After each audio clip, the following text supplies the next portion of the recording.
매일 아침 7시 오디오 경제 뉴스 7, 11월 11일 오늘의 주요 소식입니다. 현대자동차와 기아차의 차량 결함을 제보했던 내부 고발자가 미국 정부로부터 2,400만 달러, 약 283억 4,640만 원 이상의 포상금을 받습니다.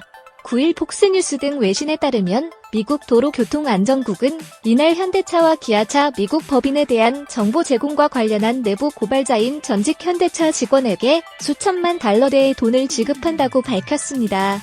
내부 고발자는 이날 성명을 통해 나의 제보가 현대차와 업계 전반에 걸쳐 안전을 실질적으로 개선하게 되길 희망한다고 밝혔다고 로이터 통신이 전했습니다. 중소상인, 시민사회단체들은 10일 네이버, 쿠팡 등 온라인 플랫폼 약관에 불공정한 조항이 다수 포함돼 플랫폼 사업자에게 일방적으로 유리하게 작용하고 있다며 공정거래위원회에 불공정 약관 심사를 청구했습니다. 이번에 불공정한 약관으로 문제가 제기된 곳은 11번가, 네이버, 위메프, 인터파크, 지마켓, 쿠팡, 티몬 등 대표적 오픈마켓 7곳과 배달의민족, 요기요 등 배달앱 2곳입니다. 불공정한 약관 내용으로는 자의적인 해지 사유, 광범위한 대금 지급 보류 인정, 저작권 등의 별도 이용 허락 없이 무제한적 이용 가능, 기한 제한 없는 비밀 유지 의무, 게시판 공지만으로 의사표시 도달로 간주하여 이용 사업자의 자기 결정권 침해 등이 지목됐습니다. 이들 단체는 국회도 조속히 온라인 플랫폼 공정화법을 제정해 공정한 온라인 플랫폼 중개 거래 질서를 위한 제도적 기반을 마련해야 한다고 촉구했습니다. 기존 통신 의존도를 줄이고 인공지능, 데이터 등 신사업에 도전장을 낸 이동통신 3사가 잇따라 좋은 성적표를 냈습니다. KT, LG U+에 이어 10일 SK텔레콤도 3분기 영업이익이 전년 동기 대비 11% 상승했습니다. 이날 SK텔레콤은 3분기 연결 기준 영업이익이 4천억 원으로 전년 동기 대비 11.7% 증가했다고 공시했습니다. 이로써 이통 3사는 올해 들어 합산 1조 행진을 이어갑니다. 올해 1분기 합산 영업이익 1조 1,086억 원으로 처음 1조 원대에 진입하고 2분기에는 1조 1,408억 원으로 성장폭을 키웠습니다. 삼성바이오로직스가 글로벌 진출을 위해 미국과 유럽 등의 현지 생산 설비 투자, 인수 합병에도 적극 나서겠다는 의지를 나타냈습니다. 최근 졸림 삼성바이오로직스 사장은 미국 제약 바이오 전문 매체 피어스 파마와 인터뷰를 갖고 해외 사업 확대 방안을 검토하고 있으며 인수합병 가능성도 있다고 밝혔습니다. 삼성바이오로직스가 미국이나 유럽 진출을 위해 공격적인 행보를 이어가겠다는 것인데 다국적 제약사 등을 고객으로 하는 바이오 의약품 위탁 생산과 위탁 개발 사업의 확장 전략으로 보입니다. 삼성바이오로직스의 주요 경쟁사로 스위스 론자, 독일 베링거 인게라임 등이 꼽히는데 이들 기업은 모두 미국과 유럽의 위탁 생산 설비를 갖추고 있습니다.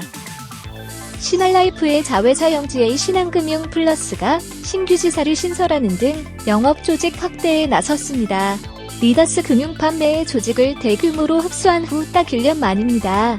10일 신한금융플러스는 최근 별도의 영업조직 설립을 위해 본격적인 작업에 착수했다고 밝혔습니다. 신설되는 지사는 경기도 광명역의 핵심 상권에 위치할 예정입니다.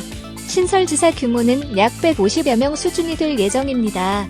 경력직 보험 설계사로 조직을 구성하되 일정 수준의 월초보험료 실적이 있어야 위촉 가능토록 했습니다. 지사장에는 업계에서 세일즈 교육과 고실적으로 잘 알려진 피플라이프 출신 인물이 내정된 상태입니다. 신설되는 지사는 내년 2월부터 본격적인 활동에 들어갑니다.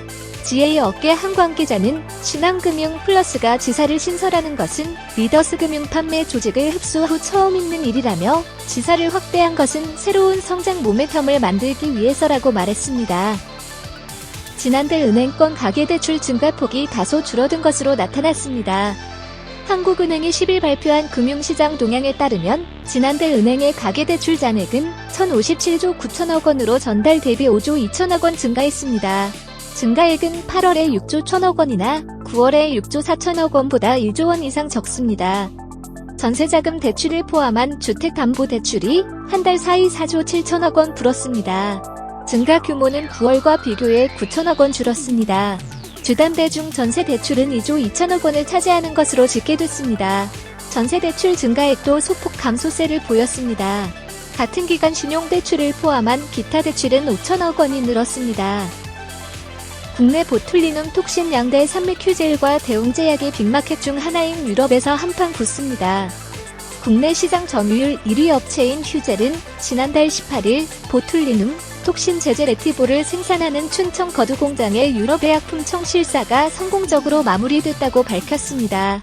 레티보 승인이 완료되면 오스트리아 소재 메디컬 에스테틱 전문 제약사 크로마와의 파트너십을 바탕으로 유럽 시장의 70%를 차지하는 영국, 프랑스, 이탈리아, 독일, 스페인 5개국을 중심으로 젊은 소비자층을 공략, 출시 3년 이내에 10% 이상의 시장 점유율을 확보한다는 계획입니다. 대웅제약은 이미 2019년 유럽에서 누시바 품목 허가를 획득했지만 균주 소송과 코로나19 등으로 시장 진입은 아직 못한 상태입니다. 하지만 ITC 최종 결정 무효화로 위험 요소가 해소된 만큼 내년 초 제품 출시가 가능할 것으로 보고 있습니다. 기사와 관련한 더 자세한 내용은 데일리 동방 홈페이지에서 확인할 수 있습니다.